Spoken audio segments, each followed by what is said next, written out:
Buen día a todos. Mi nombre es Nuria Marita Riveros Guamán, estudiante de la Universidad Nacional Autónoma de Huanta, de la carrera profesional Administración de Turismo Sostenible y Hotelería, cursando el primer ciclo. Hoy haremos un análisis sobre el libro Violencia y Autoritarismo en el Perú, de la autora Jo Marie Burt. Asimismo, agradecer a mi docente, Rolia Ojatoma, por brindarnos conocimientos día a día. Gracias.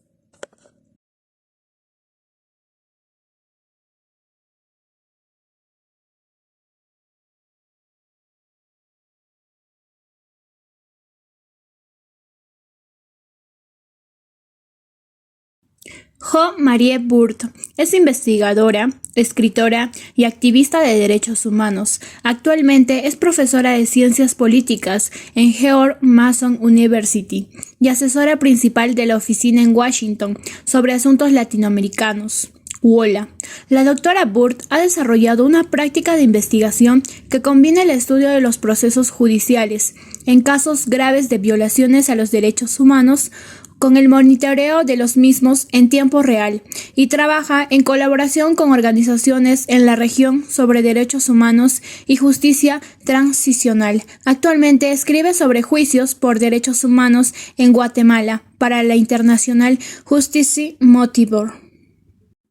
En este vídeo analizaremos acerca del libro Violencia y Autoritarismo en el Perú, bajo la sombra de Sendero Luminoso y la dictadura de Alberto Fujimori.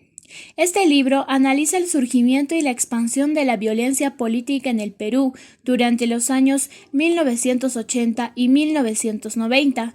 Trata de comprender cómo la violencia política moldea y reordena las relaciones, Estado y sociedad, el impacto en esta sociedad civil y cómo estas cambiantes dinámicas afectan la gobernabilidad democrática. En este curso, examinó dos fenómenos más complejos y enigmáticos surgidos en Latinoamérica en esas décadas: el extremadamente violento movimiento subversivo Sendero Luminoso y el régimen de Alberto Fujimori, el outsider político, convertido en dictador, quien permanecería más de 10 años en el poder, 1990 al año 2000. Tras describir el contexto en que estos dos proyectos políticos autoritarios florecieron en el Perú, analizó sus efectos en la sociedad civil y en la democracia peruana contemporánea.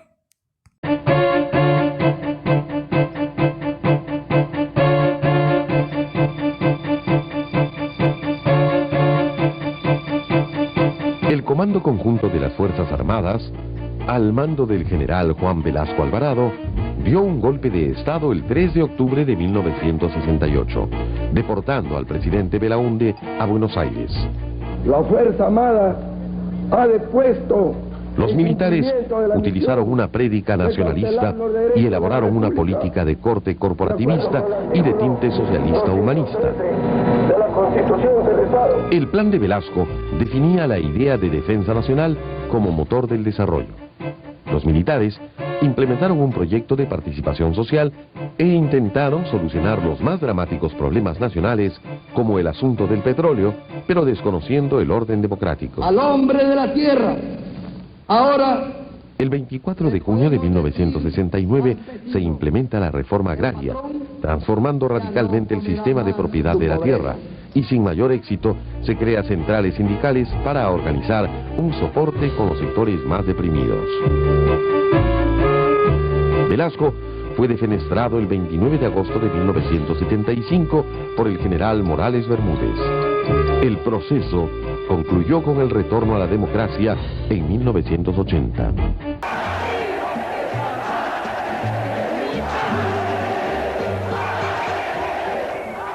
El 14 de abril de 1985, el pueblo peruano votó mayoritariamente por un gobierno nacionalista, democrático y popular. Y el 28 de julio, Alan García Pérez juró como presidente constitucional de la República. yo, Alan García Pérez, juro por Dios y estos santos evangelios, juro por el pueblo peruano, que desempeñaré fielmente el cargo de presidente de la República que me ha confiado la nación, que sin menoscabo de la libertad de cultos, reconoceré siempre el rol de la Iglesia Católica en la formación histórica, cultural y moral del Perú, que conservaré la integridad, la independencia y la unidad de la República, y que guardaré y haré guardar su Constitución y sus leyes.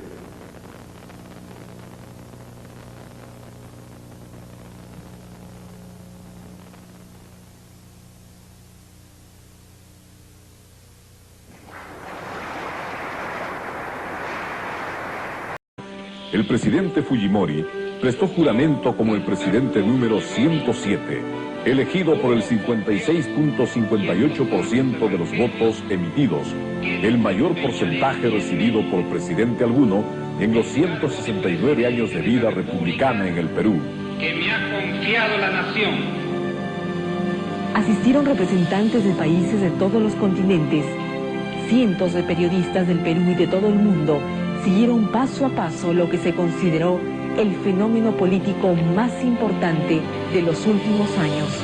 El presidente del Congreso, don Máximo San Román, le impone al presidente Alberto Fujimori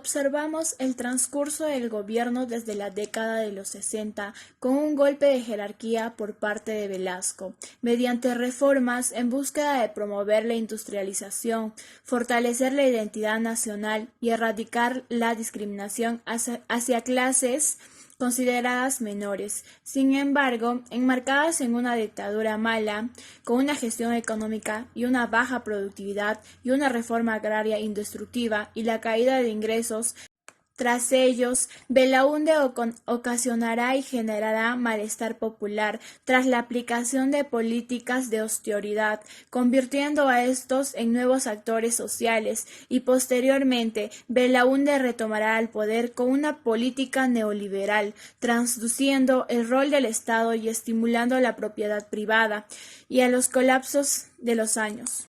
Años más tarde, es así que García llegará al poder, en el año 1985, con la política ortodoncia y sumergiendo al país en una de las profundas crisis más grandes en la historia.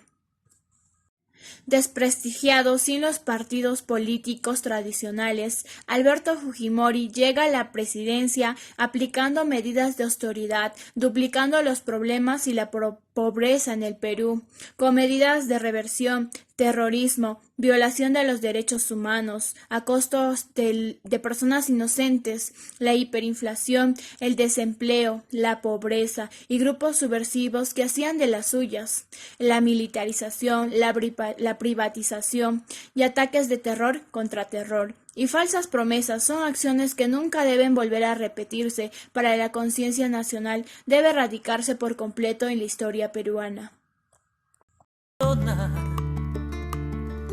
¿Para qué creer en el sistema si me robaron hasta la dignidad?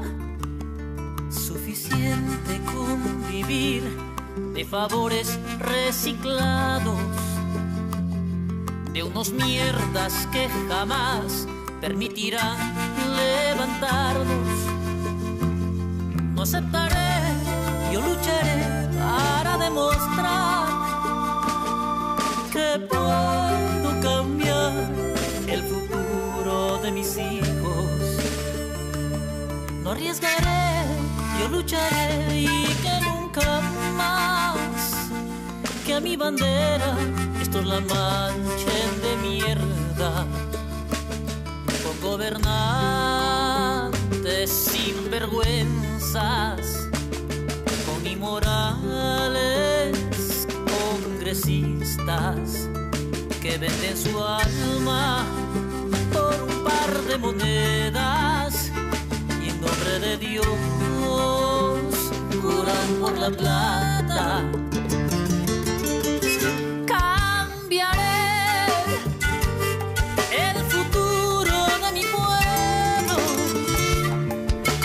Cruz izquierda y en la derecha una cuchara. Esa cruz para espantar a esas bestias y la cuchara para comer lo que ellos acaparan.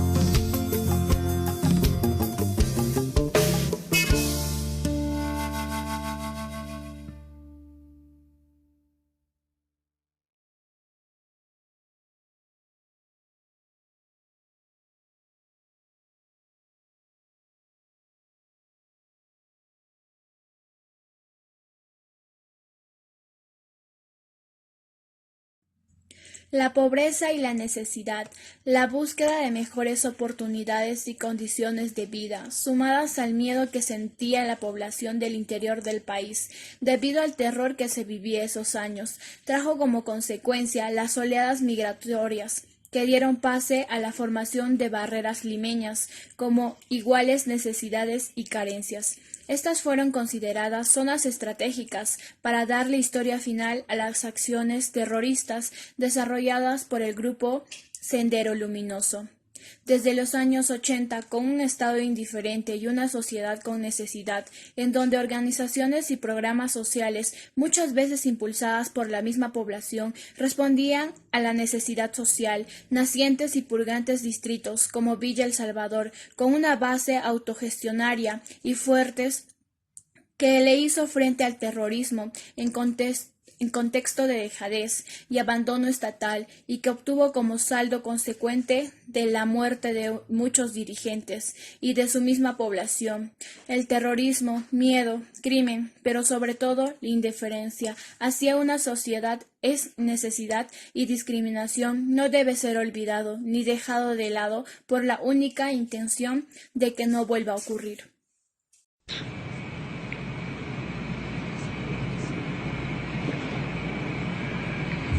Como presidente de la República he constatado directamente todas estas anomalías y me he sentido en la responsabilidad de asumir una actitud de excepción para procurar acelerar el proceso de esta reconstrucción nacional, por lo que he decidido tomar las siguientes trascendentales medidas. Primero, disolver temporalmente el Congreso de la República hasta la aprobación de una nueva estructura orgánica del Poder Legislativo, la que se aprobará mediante un plebiscito nacional. Segundo, reorganizar totalmente el Poder Judicial, el Consejo Nacional de la Magistratura, el Tribunal de Garantías Constitucionales y el Ministerio Público, para una honesta y eficiente administración de justicia. Tercero, reestructurar la Contraloría General de la República, con el objeto de lograr una fiscalización adecuada y oportuna de la administración pública, que conduzca a sanciones drásticas para los responsables de la malversación de los recursos del Estado. Reitero que como ciudadano elegido por las grandes mayorías nacionales, solo me anima el deseo de lograr la prosperidad y la grandeza de la nación peruana. Y ello solo será posible a través de una profunda transformación del Estado y sus instituciones para que éstas se constituyan en verdaderos motores del desarrollo y la justicia social. Cerrada el Congreso. A esta hora nadie sabe cuáles serán las consecuencias de esta decisión. Por favor, retírese. No pasa nada. Soy parlamentario y voy a defender la democracia.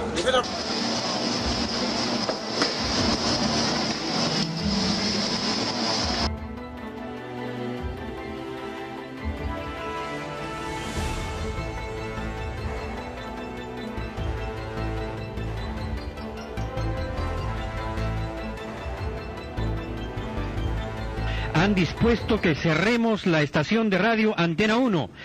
Han dispuesto que cerremos radio Antena 1. Nosotros hemos estado llevando la información a todos los sectores. Muy buenas noches y que viva el Perú.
El gobierno de Alberto Fujimori estuvo comprendido desde el año 1990 al año 2000, convirtiéndose en el segundo mandato presidencial consecutivo más largo de la historia republicana en el Perú.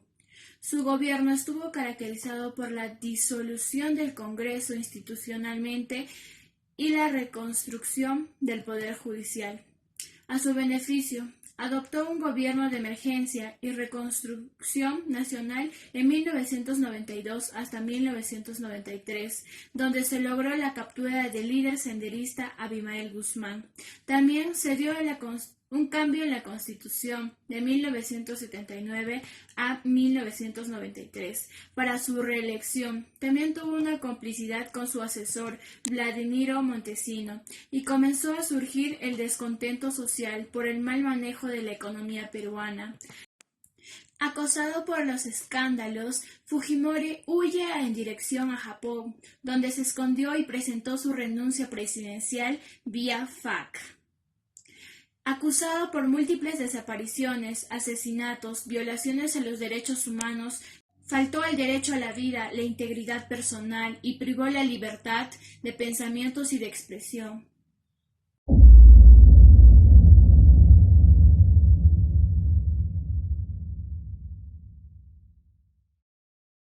Expectativas y seguridad a las puertas de la Sala Penal Especial de la Corte Suprema de Justicia de Perú, donde el expresidente peruano Alberto Fujimori volvió a sentarse en el banquillo de los acusados. En este juicio, el cuarto y último al que se somete desde que fue extraditado en 2007, Fujimori debía responder por 3 casos emblemáticos de la corrupción durante su régimen: las escuchas telefónicas ilegales, los sobornos a congresistas para que se pasasen a su grupo parlamentario y la compra de la línea editorial de los medios de comunicación, incluida la adquisición de un canal de noticias por cable. Este es el momento en el que Fujimori, tras consultar con su abogado César Nakazaki, se dirige al tribunal y se declara culpable. Señor, estoy conforme. ¿Admite usted los contenidos de la acusación? Aceptación no solo de la comisión de los delitos, sino también de la condena solicitada por el Ministerio Público, a pesar de que su abogado no cree en la imparcialidad de la Corte que le juzga. La convicción que en esta Corte Suprema de Justicia no se va a poder alcanzar un juicio imparcial respecto a este caso. Esta rápida aceptación en asumir la responsabilidad para abreviar los procesos judiciales se interpreta como una maniobra que busca no perjudicar la candidatura de su hija Keiko, que lidera las encuestas de intención de voto para las elecciones presidenciales de 2011, como así lo declara el excongresista del Partido Socialista Javier Díaz Canseco. Y lo que se pretende es que la gente olvide la verdadera historia del fujimorismo, la historia de cómo robaron, la historia de cómo asesinaron, la historia de cómo abusaron del poder, y pretender que ese olvido cubra la candidatura dulce de la señora Keiko Fujimori. El tribunal decretó la conclusión anticipada del juicio y anunció su sentencia contra el exmandatario, que será dictada el próximo miércoles. Fujimori pisoteó los derechos humanos y tuvo altos índices de corrupción, siendo una de las principales amenazas para las sociedades democráticas. Desafortunadamente, ningún sistema actual se escapa de las garras de este fenómeno, que se manifiesta a muchos niveles de la administración pública en nuestro país. Para ello es fundamental desempeñar cargos públicos y evitar las malas prácticas dentro del poder.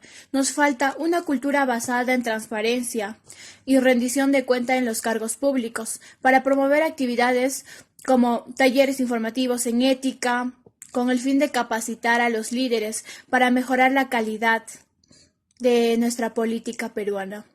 Asimismo, tomar decisiones públicas como peruanos, debemos conocer el pasado de nuestra historia para no cometer los mismos errores en el futuro.